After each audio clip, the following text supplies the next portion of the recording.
최근 연구에 따르면 난청과 치매의 연관성이 밝혀지면서 난청이 단순히 청각 문제를 넘어 우리의 뇌 건강에도 영향을 미친다는 사실이 주목을 받고 있습니다. 뇌의 자극을 저하시키는 악순환을 가져와 우울증이나 치매 등 성인이 되어 위험이 있습니다.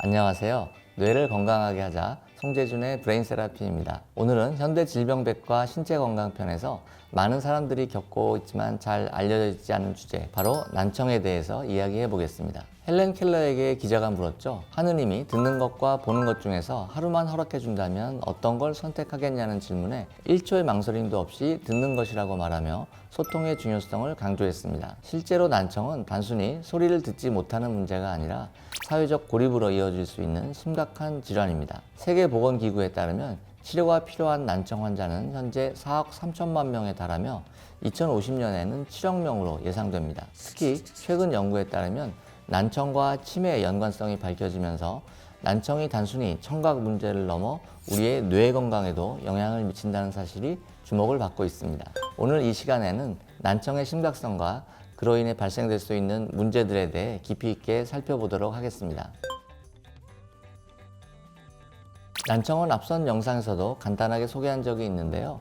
난청은 말이나 소리를 듣는데 어려움이 있는 증상을 말합니다. 난청은 증상이자 자체로 하나의 진단명이라고 할 수 있겠습니다. 난청을 겪게 될 경우 일상생활에서 소통의 어려움과 사회적 고립을 초래할 수 있습니다. 헬렌 켈러가 안 보이는 것은 사물에서 멀어지게 하고 안 들리는 것은 사람에게서 멀어지게 한다고 이야기했는데요. 인간의 귀의 첫 번째 기능이 다른 사람의 이야기를 듣는 것이니만큼 난청이 있으면 다른 사람과 단절되게 됩니다. 실제로 가족들이 난청 때문에 부모님을 모시고 오는 경우가 많은데요. 대부분의 경우 가족들은 대화가 되지 않아 불편한데 정작 환자 본인은 크게 불편하지 않다고 하는 경우가 많습니다. 이렇게 되면 말을 해도 알아듣지 못하게 되기 때문에 다른 사람들이 대화를 꺼리게 됩니다. 반대로 밖에 나가서 다른 사람이 이야기를 했는데도 못 알아듣게 되면 다시 말해달라고 물어보기가 창피해서 알아들은 척을 하고 가만히 있는 경우도 있는데, 이런 경우가 반복되면 심리적으로 점점 위축되고 자신감이 많이 떨어지게 됩니다. 난청으로 병원을 찾으시는 분들은 크게 두 가지로 나뉘게 됩니다. 첫 번째는 전음성 난청으로 소리가 귀 외부에서 뇌로 전달되는 과정에 문제가 생겨 발생하는 난청으로 웨이도가 막혀 있다거나 중이염으로 인하여 고막에 구멍이 나 있는 경우, 삼출성 중이염으로 중이에 물이 차 있는 경우 등이 있을 수 있습니다. 이럴 때는 원인에 따라 약물이나 수술적 치료가 가능한 경우가 많습니다. 예를 들어 귀지를 제거한다거나 중이염을 치료하면 회복될 수 있습니다. 이때 귀지를 제거한다고 가정에서 하는 건 각별한 주의가 필요하므로 전문의에게 상의 후 진행하는 것을 권해드립니다. 두 번째로 감각신경성 난청으로 달팽이관이나 청신경에 문제가 생겨 발생하는 경우입니다. 달팽이관에 소리를 듣는 유모세포나 청신경은 약물이나 수술로 회복이 어렵기 때문에 보청기나 인공와우 같은 보조기구가 필요할 수 있습니다. 과거에는 소음이 발생하는 환경에서 일하는 근로자가 겪는 직업병처럼 제한적이었습니다만, 최근에는 음향기기의 발달로 행사장이나 공연장, 클럽, 교회 등 다양한 장소에서 100데시벨이 넘는 환경소음에 노출되고 있습니다. 이는 오토바이 엔진 소리를 귀에 직접 대고 듣는 것과 유사한 정도인데요. 지하철과 같은 대중교통이나 소음이 있는 곳에서 이어폰으로 듣는 시간이 지나치게 늘어나면서 청소년 10명 중 1명이 경도 난청을 이미 갖고 있다고 합니다. 난청은 뇌의 자극을 저하시킬 뿐만 아니라 사회적 활동의 위축으로도 이어질 수 있습니다. 위축된 사회적 활동이 다시 뇌의 자극을 저하시키는 악순환을 가져와 우울증이나 치매 등 성인이 되어 2차적인 증상으로 번질 수 있는 위험이 있습니다.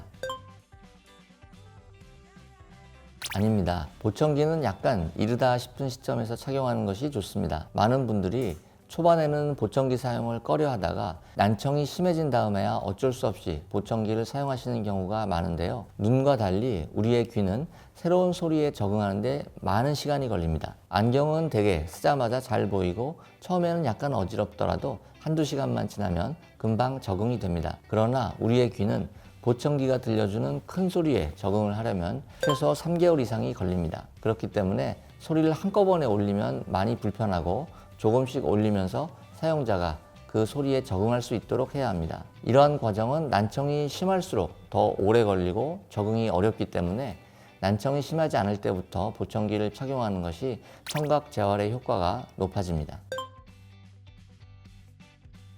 난청을 예방하기 위한 제일 좋은 방법은 평소에 소음에 관련한 주의를 기울이고 3, 4년에 한 번씩은 청력 검사를 하는 것이 좋습니다. 앞선 영상에선 60, 60 규칙, 60%의 소리로만 듣고 60분 이내로 이어폰을 듣는 것을 권장드렸는데요. 예방하는 방법에 대한 자세한 내용이 궁금하다는 환자분들이 많으셔서 대한청각학회에서 권장드리는 난청 예방 방법에 대해서 말씀드리겠습니다. 우선 하루 2시간 이상의 이어폰 등 음향기기 착용을 지양해 주세요. 둘째로 이어폰의 볼륨은 최대 60%만 사용하시고 가능하다면 이어폰보다는 헤드셋을 사용해 주세요. 세 번째, 이어폰은 하루 1시간 이상 사용하였다면 최소 10분에서 20분은 휴식을 취해 주십시오. 네 번째, 소음이 예상되는 장소에선 귀마개를 사용해 귀를 보호해 주세요. 다섯 번째, 시끄러운 환경에서 과도한 이어폰, 헤드폰 등의 사용은 자제해 주세요. 여섯 번째, 항생제 등 일부 약물은 난청을 초래할 수 있으니 반드시 의사와 상의해 주세요. 마지막으로 돌발성 난청의 발병 위험이 높은 40에서 50대 중년 이상에 해당하거나 귀에 조금이라도 문제가 있다면 정기적으로 청력 검사 및 진찰을 받도록 해주십시오.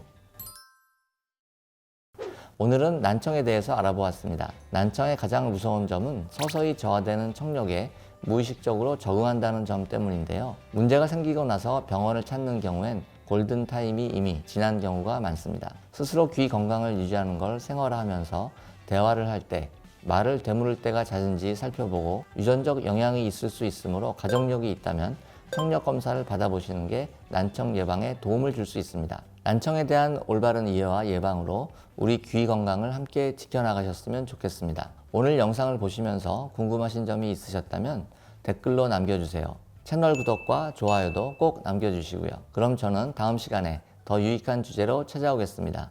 안녕.